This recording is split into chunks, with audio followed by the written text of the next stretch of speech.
आज के इस वीडियो में हम डिस्कस करने वाले हैं समांतर प्लेट संधारित्र की धारिता किस प्रकार ज्ञात की जाती है। ये एग्जाम के लिए इंपॉर्टेंट टॉपिक में से एक है और आज हम इसी को जानने वाले हैं क्या है ये। ठीक है, टॉपिक के आधार पर अगर समझा जाए तो समांतर प्लेट संधारित्र नाम है। यहाँ पे समांतर प्लेट संधारित्र मतलब कहने का ये हुआ संधारित्र का कोई एक प्रकार है ये समांतर प्लेट संधारित्र।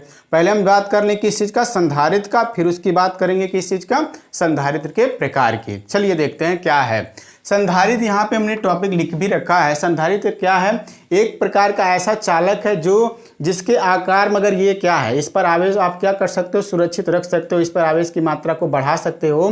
तो बिना इसके आकार में परिवर्तन किए अगर इसकी धारिता को आप बढ़ा दो, मतलब इसके धारण करने की क्षमता को आप बढ़ा दो, तो ये क्या हो जाएगा, एक प्रकार का संधारित्र हो जाता है। ठीक, ऐसे ही अगर संधारित्र अगर है तो इस संधारित्र के हमको प्रकार के भी बारे में बात कर लेनी चाहिए। एक तो हम यहाँ पे बना भी रखे हैं समांतर प्लेट संधारित्र का, हमने पहले से फिगर बना रखा है। ठीक, एक होता है बेलनाकार संधारित्र जो इलेक्ट्रिक फैन वगैरह यूज में लाया जाता है, और उसी की तरह एक और होता है क्या, विद्युत अपघट्य सिस्टम के आधार पर भी एक संधारित्र बनाया जाता है जो बहुत कम यूज में यहाँ पे हमारे आसपास लाया जाता है। ठीक है, ऐसे अलग अलग प्रकार के संधारित्र होते हैं। गोली संधारित्र भी एक होता है। ठीक है, तो अलग अलग प्रकार के संधारित्र को हमको नहीं डिस्कशन करना है यहाँ पर, हमारे जो सिलेबस में है केवल उसी के संधारित्र के बारे में बात करनी। जैसे कि हमने क्या बना रखा अभी, समांतर प्लेट संधारित्र, इसी संधारित्र की धारिता की मान को हमको कैलकुलेट करना है।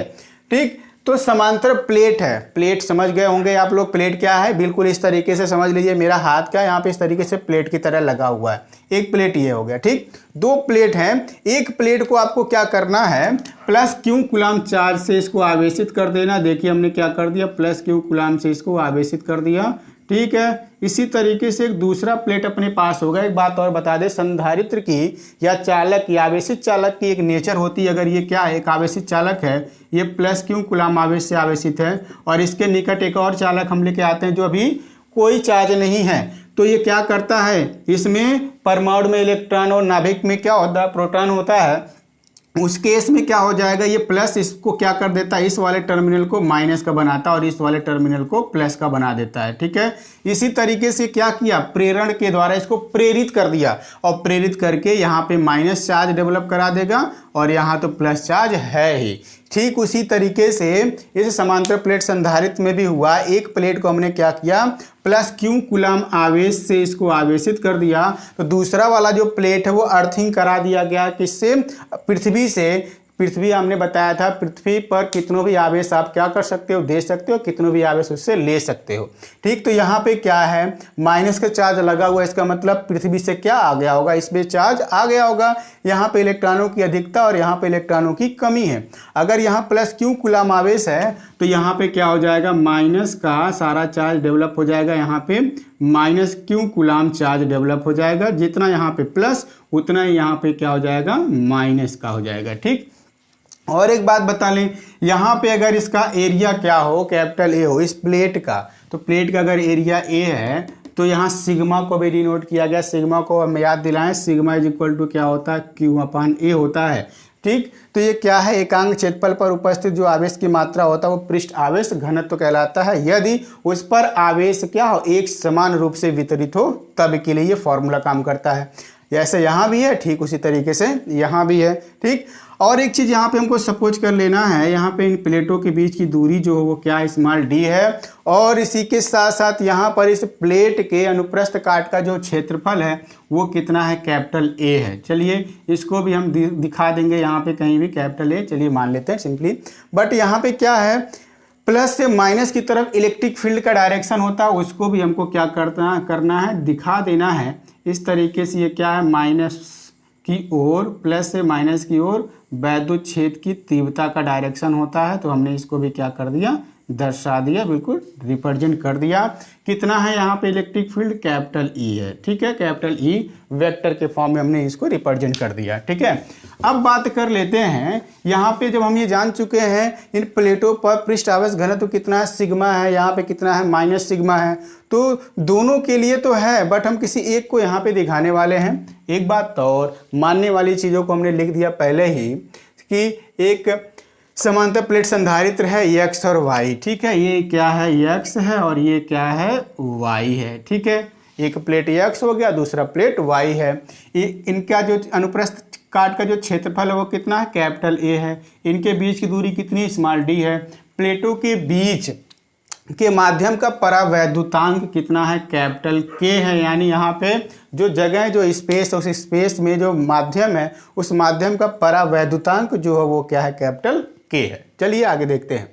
अब क्या करते हैं, प्लस का जो है क्यू कूलाम चार्ज कहाँ, किस प्लेट पे, हम x प्लेट को आवेशित कर देते हैं प्लस क्यू कूलाम से। y प्लेट जो है वो अर्थ से कनेक्ट होने की वजह से और इसके समीप होने की वजह से वो क्या हो जाता है, प्रेरित हो जाता है।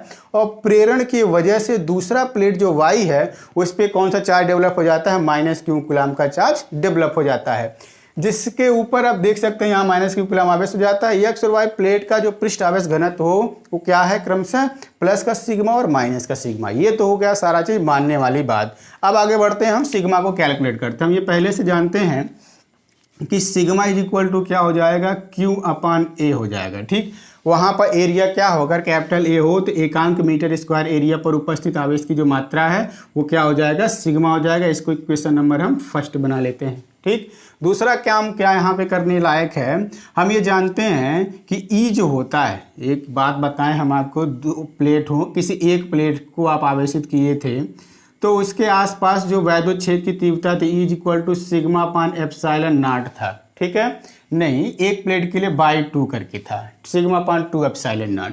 अगर दो प्लेट हो जाता है और उनके बीच में आप बताते हैं कि E की वैल्यू क्या हो जाएगा, तो सिग्मा अपान केवल एप्सिलॉन नॉट हो जाता है। दो प्लेटों के बीच अगर यही दो प्लेट हो गया, एक प्लस का हो गया और एक माइनस का हो गया, और इनके बीच में वैद्युत क्षेत्र की तीव्रता की बात करेंगे तो E equal to sigma upon epsilon not होता है। ठीक है, इस फार्मूले को आप क्या करोगे, पहले से लर्न रखोगे तब यहाँ पे यूज कर पाओगे, क्योंकि यहाँ देखो एक प्लेट ये भी, एक प्लेट ये भी है।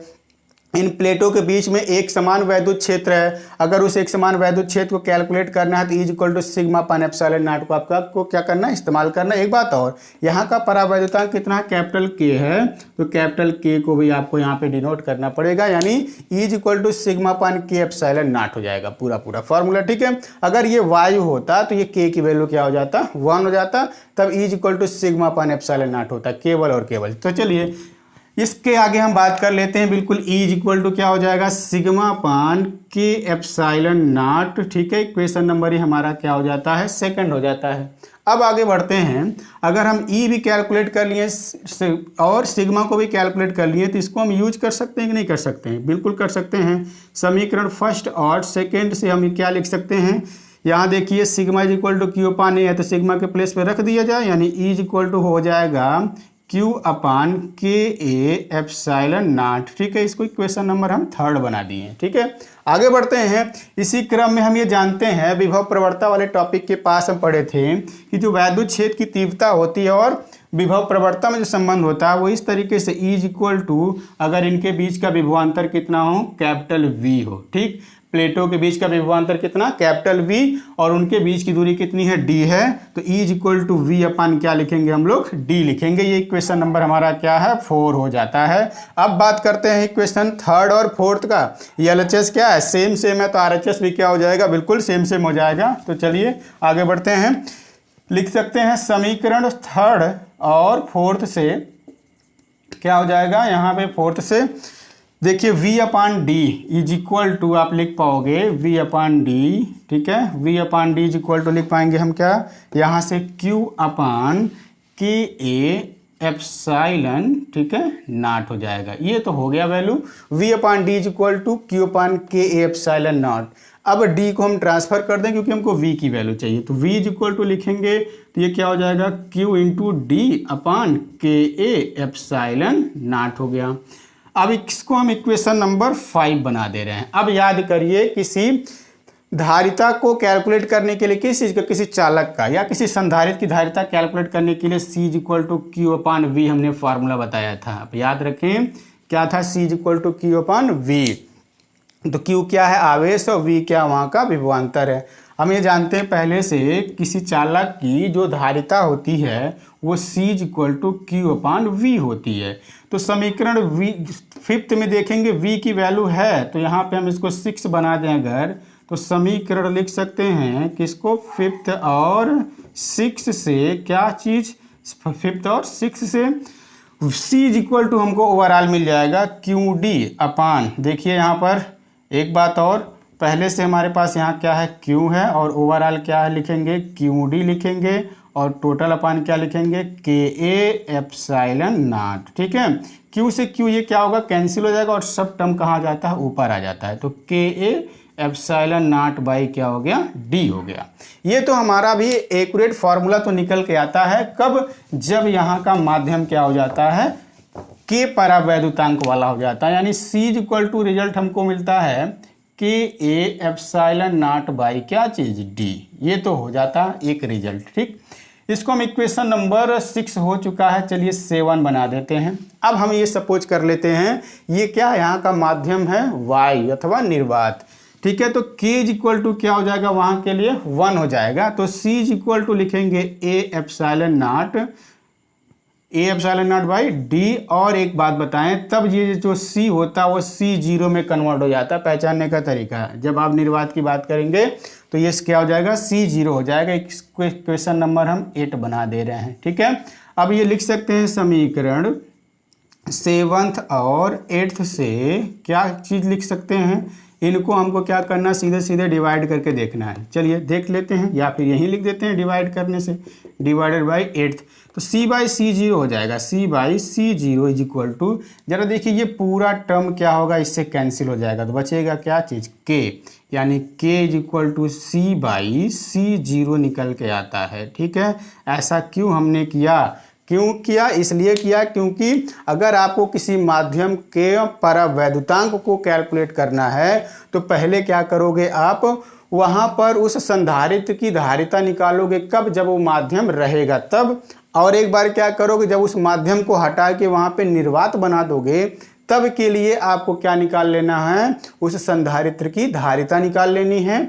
और जब C और C0 आपको पता चल जाता है तो आपको क्या कर देना है, डिवाइड कर देना है, डिवाइड कर देने से वो K के इक्वल हो जाता है, यानी K is equal to C by C0 हो जाता है। ठीक, इसी तरीके से हम जब यहाँ पे अलग अलग प्रकार के संधारित्र के अंदर क्या डाल देना है, अलग अलग माध्यम के परावैद्युतांक मटेरियल को डालते हैं, तब जा करके इसकी धारिता में अलग अलग प्रकार का परिवर्तन आता है। तो देखते हैं, वो तो नेक्स्ट टॉपिक में मिलेगा पढ़ने को, लेकिन अभी जितना हमने कैलकुलेशन किया है उस कैलकुलेशन के आधार पर अगर आपको इस समांतर प्लेट संधारित्र बनाना हो भी अच्छे से, तो हमारा और आपका कॉन्सेप्ट क्या कहता है कि क्या करें जिससे कि ज़्यादा से ज़्यादा आवेश को हम क्या कर सकते हैं, संचित कर सकते हैं। तो देखिए जो फार्मूला है उसी फार्मूले से सारा चीज़ हमको पता चलेगा। इस फार्मूले को आप देखें कि तो आपका क्या है, माध्यम का परावैद्युतांक है, तो जो C है वो डायरेक्टली प्रोपोर्शनल किसके है, K के है।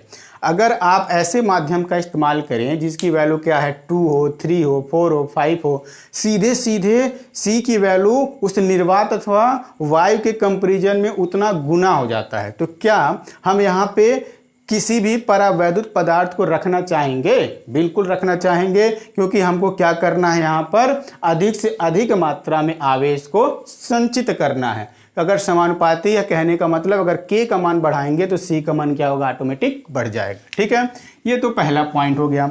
दूसरा पॉइंट देखेंगे, जो C है वो किसके डायरेक्टली प्रोपोर्शनल है, A के, यानी कहने का मतलब ये हुआ कि अगर प्लेटों का एरिया आप क्या कर दो, इंक्रीज कर दो, तो भी वहां पे आवेश की मात्रा को क्या कर सकते हो, इंक्रीज कर सकते हो। कहने का मीन्स यही हुआ कि उसमें और अधिक मात्रा में आवेश को क्या कर सकते हो, संचित कर सकते हो। ठीक है, एप्सिलॉन नॉट तो अपने आप में क्या है, कांस्टेंट है, उसको आप नहीं चेंज कर पाओगे, लेकिन D है, जो D है वो किस 1 अपान के फॉर्म में है, देख सकते हैं, यानी इनवर्सली प्रोपोर्शनल में है, यानी प्लेट को आप जितना पास रखोगे, D का मान जितना कम से कम रखोगे उतना ही C का मान क्या होगा, अधिक प्राप्त होगा। ये इनवर्सली प्रोपोर्शनल में है।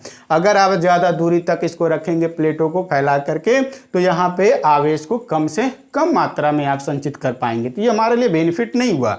बेनिफिट अगर चाहिए हमको तो प्लेटों को क्या करना है, और समीप ला के रखना है, जिससे कि वहाँ पे उस समांतर प्लेट संधारित्र की धारिता को आप क्या कर सकें, बढ़ा सकें। ठीक है, इसी तरीके से अन्य टॉपिक को भी आगे हम डिस्कस करेंगे, और यही वीडियो बिल्कुल आगे से आगे आप शेयर करें, लोगों को बताएं, क्योंकि हम बिल्कुल कोशिश में यही लगे हुए हैं कि आपको हर एक टॉपिक अच्छे से समझ में आए, हर एक टॉपिक को हम क्लियर कर सकें, क्योंकि अब तो इसी का ही बिल्कुल सहारा है। इस लॉकडाउन में हम सभी मिल करके स्कूल कॉलेज तो नहीं जा सकते, लेकिन घर बैठ के पढ़ाई कर सकते हैं, वो भी इसी के माध्यम से। ठीक है, थैंक यू।